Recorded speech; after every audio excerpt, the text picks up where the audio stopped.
It's a super time to be a Diamond Dog. Hi there, I'm Cody Chaffins, and yes, Georgia Baseball is moving on to the NCAA Super Regional, where they will take on NC State this weekend in Athens. The winner of that best-of-3 series will grab one of those 8 coveted spots in this year's College World Series out in Omaha, Nebraska. To get us ready for this big stage for the Diamond Dogs, we bring in Mike Griffith, our Dog Nation insider. Griff has been a part of this baseball coverage all season long on DawgNation.com. And Mike, as we look at this is the 5th time overall Georgia has been to the Super Regional round, first time since 2008. What's your feeling? Are they ready for this? Yeah, a lot of momentum. Cody, I really thought there might have been some first game nerves against Army. And if you remember that first game of the regional, Georgia found themselves in a fight against the Cadets. They were able to win that game. Wasn't easy, but I think that kind of took care of the nerves. The next day, they slammed Wilmington 11-2, and then they survived Georgia Tech in 10 innings, 8-6. This North Carolina State team, though, this is a really good baseball team when you start looking at some of the metrics. This is a team that played a very difficult schedule. Actually a more difficult schedule than did the Diamond Dogs. And, Georgia has a pretty tough schedule themselves, but North Carolina State played the 3rd most difficult schedule in the nation. Now, you look at the common opponents between Georgia and North Carolina State, and it looks pretty good. Georgia 8-0 against the common opponents, NC State 3-5.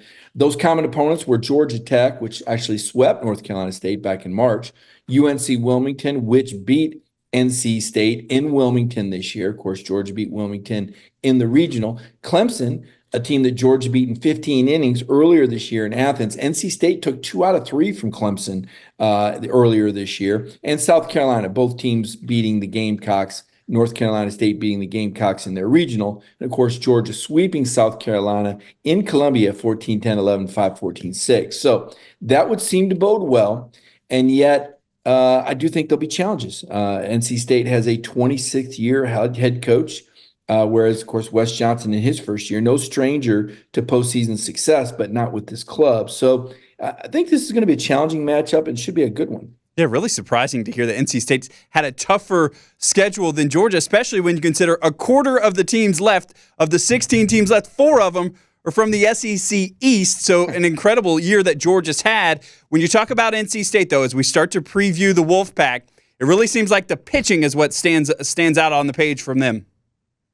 It really is, and they've got a pitcher in Sam Highfield. It's actually pitched in a World Series before, back in 2021. Interesting story, and we remember our COVID world.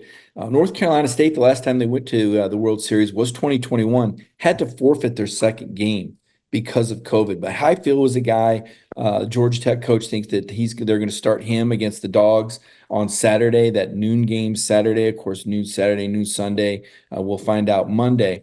And then some really talented freshman pitchers. You might say they have a better pitching staff than Georgia. Of course, Georgia's pitching, has had some issues with injuries, but a freshman by the name of Ryan Marone, who's 4-2 with a 3.6 ERA, and then Jacob Duden is 3-2 with a 4.17 ERA. But Highfield has been the staff workhorse.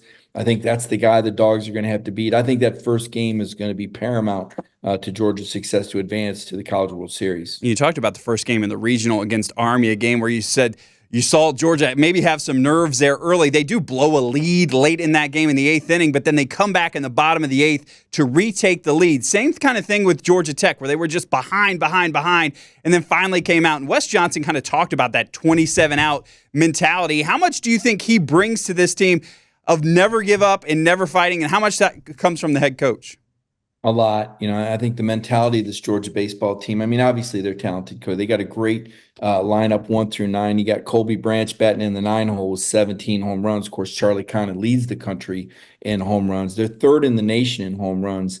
It's going to be tough against better pitching. The strike zone also changes. But to your point about Wes, the power of that positive thinking, right? And you can just see the swagger in the guys, and all the coaches preach positivity. But Wes has coached at Arkansas and Mississippi State, and last year, of course, helped LSU win a College World Series as LSU's pitching coach, and then that Major League Baseball experience with the Minnesota Twins as a separator. So I do think this team is bought in. I think they're in a really good place. You remember they ended the regular season with a couple of losses to Florida and then a 1-and-out loss to LSU in the SEC baseball tournament. So they didn't really have a lot of momentum going into the regionals. But now, coming off that 3-game regional sweep, I think Georgia feels good about coming back to Foley Field, playing in front of their home crowd on Saturday. You talk about Slade Alford. We talk so much, and we have all year, and rightly so, about Charlie Condon, about Corey Collins there at the top of that Georgia lineup. But who are the guys that we don't talk about enough? Whether it's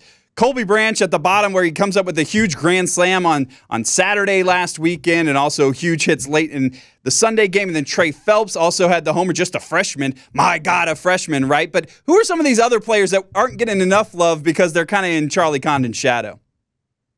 Well, I think Fernando Gonzalez, the catcher, you look at the bunt he laid down against Georgia Tech late that really pushed the tying run across. I mean, it's a veteran move. Tremendous defensive catcher. And a leader, one of the guys coming back from last year, one of the guys Scott Strickland left a really good nucleus behind. Feel really good about him. Chandler Marsh, what he did out of the bullpen, Leighton Finley, probably going to be your game one starter. He's going to be pivotal. So you got to look to those pitchers as being absolutely a key. What Zach Harris, I guess, was the guy that closed, that gave you 6 strong innings against Tech. You got to have those pitchers step up. But in the batting order, you mentioned Slade Alford. He's certainly one. Trey Phelps as good as any freshman in the country.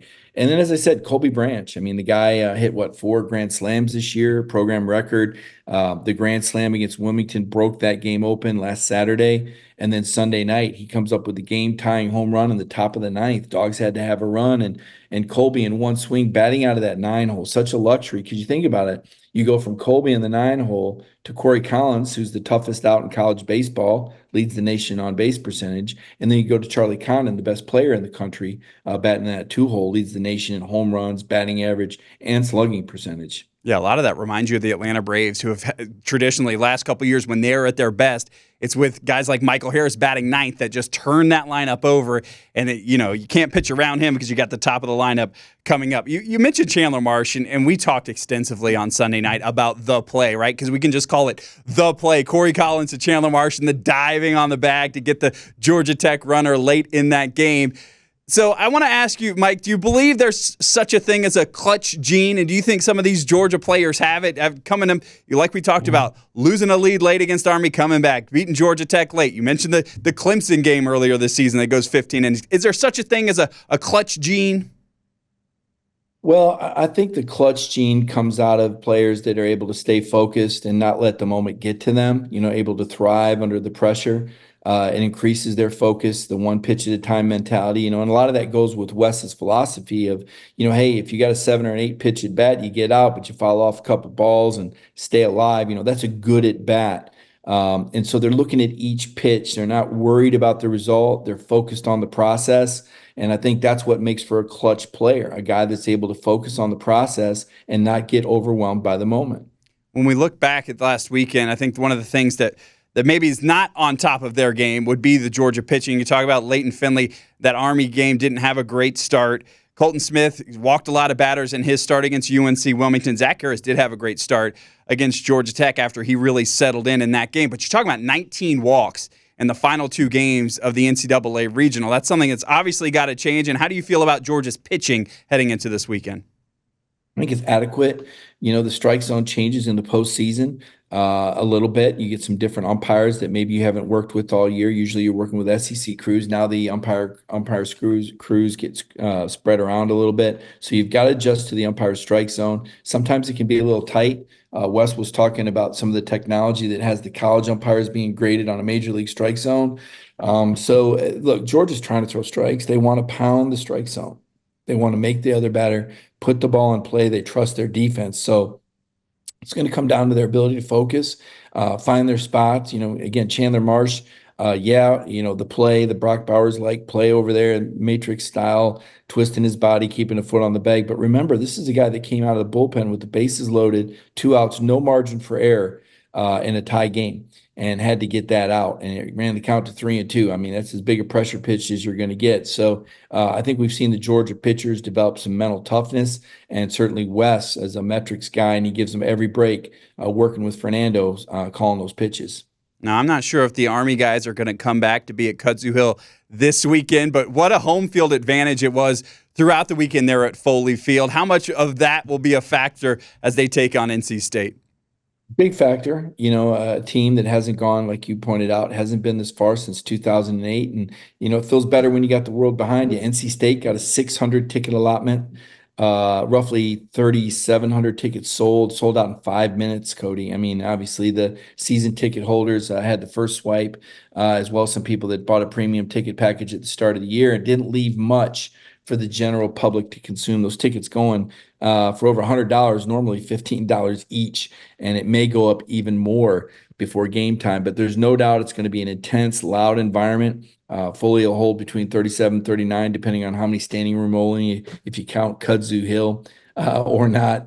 But it's going to be loud, and that helps Georgia. They're very comfortable at home. There's a lot of confidence there. Won a lot of ball games in Foley Field this year. Yeah, and we'll have to also count probably all the football players. They were up on the House of Pain. It's going to be hot at noon on Saturday to be standing on the roof of a building, but you better believe I'm sure Tate Ratledge and the boys will be up there once again, as Georgia also has official visits for Georgia football coming up this weekend. What a scene for those guys to walk into and see and be a part of and realize how passionate this Georgia fan base is, right? Well, and the success, I think that goes through the athletic department. I think it's contagious. I think the football players getting behind him, it helps the baseball players out. These guys are fans of each other. They hang out with each other. They're friends with one another. There's no doubt that the Georgia athletic department is turned in the right direction. I think Josh Brooks in year 4, you look at the facilities, you look at the coaches that he's hired, and now you look at the momentum that the programs carry. And there's no doubt, though, that being at home helps Georgia out quite a bit. I believe the metric is somewhere near 70% of the teams that host a Super Regional usually win and go to the College World Series. That bodes well for the Diamond Dogs. All right, we'll see if they can get things done and head on to the College World Series at the end of this weekend. Mike did a great deep dive on the entire ticket situation. If you're one of those people, I got on Wednesday just to kind of see if I could, and it was 9:02, and it wouldn't go for me. So if you want to get into the bottom of that story, Mike has that up right now on DawgNation.com. Of course, stick with Mike. Jack Leo has been a great baseball writer for us all season long. He'll have stuff both from practice coming up on Friday and get you really ready for a huge weekend of college baseball at Foley Field as Georgia will take on NC State. If they can win 2 more games, they are on to Omaha and the College World Series.